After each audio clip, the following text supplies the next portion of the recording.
Hello, हाय, नमस्ते everyone. आपका बहुत बहुत स्वागत है मेरे इस चैनल में। तो फ्रेंड्स, आज का हमारा टॉपिक है कि स्पिरिचुअल पर्सन ज़्यादा इंटेलिजेंट क्यों होता है और एक स्पिरिचुअल पर्सन को success as compare to normal person जो कम स्पिरिचुअलिटी में बिलीव रखता है, जो कम स्पिरिचुअल प्रैक्टिस करता है, उसके कंपैरिजन में एक स्पिरिचुअल पर्सन को ज़्यादा सक्सेस क्यों मिलता है।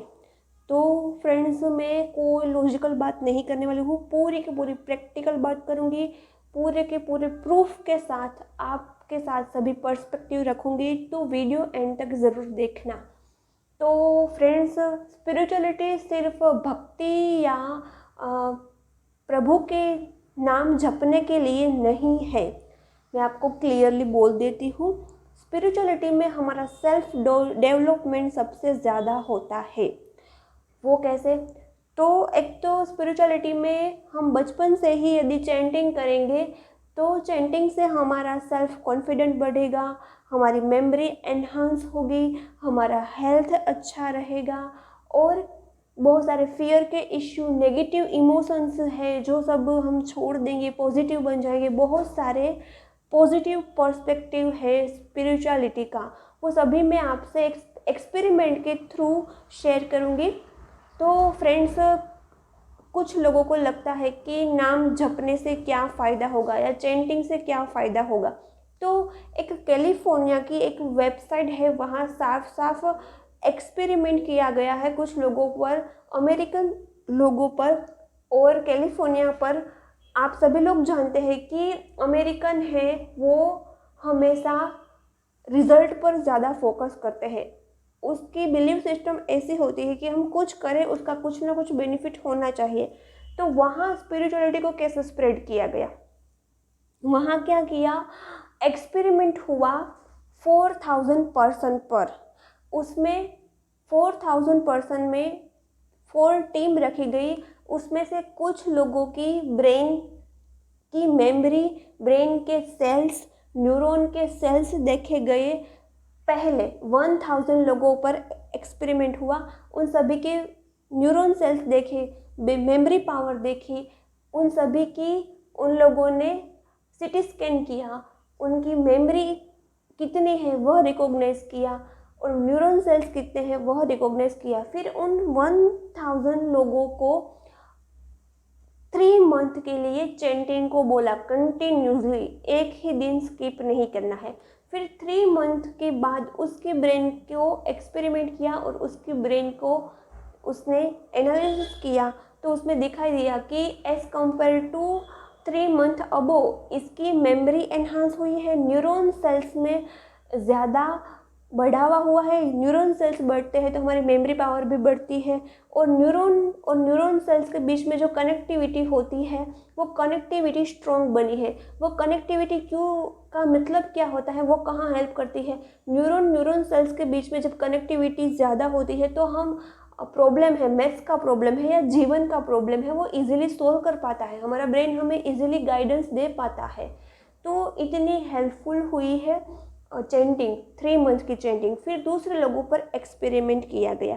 वो दूसरे लोगों पर यह एक्सपेरिमेंट किया गया कि उसने चैंटिंग करने से पहले उसकी ब्रेन को देखा कि उसका डिसीजन पावर कैसा था। फिर 3 मंथ के बाद उसके डिसीजन पावर को चेक किया गया तो उसके डिसीजन पावर में 60% से लेकर 99% तक उसके डिसीजन पावर बने। तो फ्रेंड्स, सक्सेसफुल इंसान बनने के लिए हमारा डिसीजन पावर स्ट्रॉन्ग होना चाहिए, हमारा सेल्फ कॉन्फिडेंस ज़्यादा होना चाहिए। तो उसका सेल्फ कॉन्फिडेंस भी बढ़ा, उसका डिसीजन पावर भी बढ़ा।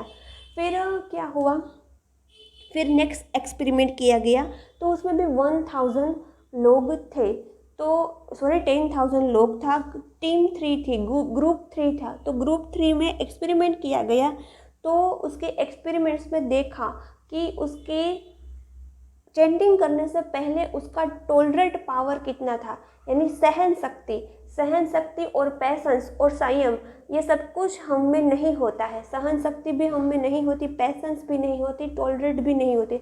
इसी वजह से क्या होते हैं, छोटी छोटी बातों में हम मेंटली डिस्टर्ब हो जाते हैं, छोटी छोटी बातों में रिलेशनशिप में लड़ाई हो जाती है, क्योंकि हम में टॉलरेट पावर ही नहीं होता। हम लेट गो नहीं कर पाते छोटी छोटी बातों को, और छोटी छोटी बातों को हम अंडरस्टैंड भी नहीं कर पाते। कभी कभी मिसअंडरस्टैंडिंग की वजह से भी लड़ाई होती है, क्लेश होते हैं, झगड़े होते हैं।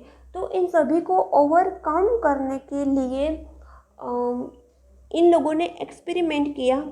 तो 3 मंथ पहले उसका टॉलरेट पावर देखा, संयम शक्ति देखी, पेशेंस देखा। और फ्रेंड्स, पेशेंस बहुत ज़्यादा ज़रूरी है कुछ भी सीखने के लिए। यदि हम बाइसिकल से लेके गाड़ी या कार तक देखें तो हमें कुछ नया सीखना है तो पेशेंस चाहिए। हमें कोई क्रिएटिविटी पर वर्क करना है, डांस सीखना है, पेंटिंग सीखनी है, तो हमें पेशेंस चाहिए।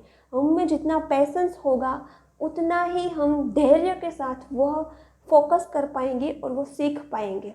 तो पेशेंस पेशेंस से क्या होता है, हम जब रुक जाते हैं, थम जाते हैं, तो लड़ाई नहीं होती है। तो रिलेशनशिप में लड़ाई और झगड़े भी कम हुए और बहुत अच्छा रिलेशन बन पाया। उस 3rd ग्रुप और 1000 ग्रुप में यह एक्सपेरिमेंट किया गया। फिर नेक्स्ट ग्रुप आया, उसमें सभी की हेल्थ बहुत ही बिगड़ी हुई थी। उस 4th ग्रुप में, उस 1000 ग्रुप में, तो उनका एक्सपेरिमेंट किया। पहले हेल्थ अच्छी नहीं थी, फिर 3 मंथ के चैंटिंग के बाद हेल्थ देखी तो उसमें 25% से लेकर 55% तक हेल्थ में इम्प्रूवमेंट आया 3 मंथ की चैंटिंग में ही। तो देखा फ्रेंड्स आपने कि चैंटिंग करने का कितना फ़ायदा है। आपने 4 ग्रुप का एक्सपेरिमेंट देखा। फर्स्ट ग्रुप 1000 लोगों का ग्रुप था, फर्स्ट ग्रुप, जिसमें उसकी मेमोरी पावर बढ़ा, याद शक्ति बढ़ी, मेमोरी एनहांस हुई, सेल्स बढ़े, न्यूरॉन सेल्स बढ़े और न्यूरॉन सेल्स के बीच में कनेक्टिविटी बढ़ी, जिसकी वजह से प्रॉब्लम सॉल्व कर सकते हैं। सेकेंड ग्रुप, वो भी 1000 का था, उसमें क्या हुआ, उसमें उन लोगों ने चेक किया तो उसका डिसीजन पावर बढ़ा, डिसीजन मेकिंग स्किल में डेवलप हुआ, सेल्फ कॉन्फिडेंट बढ़ा। फिर तीसरे ग्रुप में चेक किया तो तीसरे ग्रुप में लोगों की पेशेंस, लोगों का टॉलरेट पावर बढ़ा, जिसमें फैमिली में रिश्ते अच्छे हुए और पेशेंस की वजह से वो नई नई चीज़ें लर्न कर पाए। फिर लास्ट ग्रुप ने एक्सपेरिमेंट किया तो उसकी हेल्थ में इम्प्रूवमेंट हुआ। तो इतने बेनिफिट्स है स्पिरिचुअलिटी के, तो आप ओबियसली अब समझ ही पाएंगे कि स्पिरिचुअल पर्सन ज़्यादा लकी होता है, सक्सेस होता है। और आज से आपने चैंटिंग करना भी स्टार्ट ही कर देंगे, मैं आशा रखती हूँ सबसे। और यह वीडियो हेल्पफुल हुआ है तो कमेंट ज़रूर करना और चैनल को सब्सक्राइब करना मत भूलना, ताकि नई अपडेट, नई इन्फॉर्मेशन आप तक पहुँचती रहे। ओके, बाय बाय, मिलते हैं नेक्स्ट वीडियो में।